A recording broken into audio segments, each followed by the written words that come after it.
Someone said in panic. Give me a little room, I can't get in here! Another said. People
sitting and they were standing, only fear between us.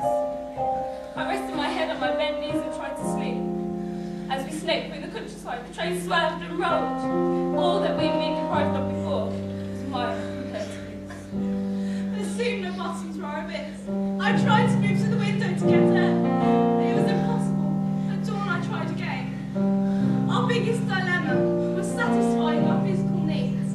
Everything that we once did in private had to be done now in public.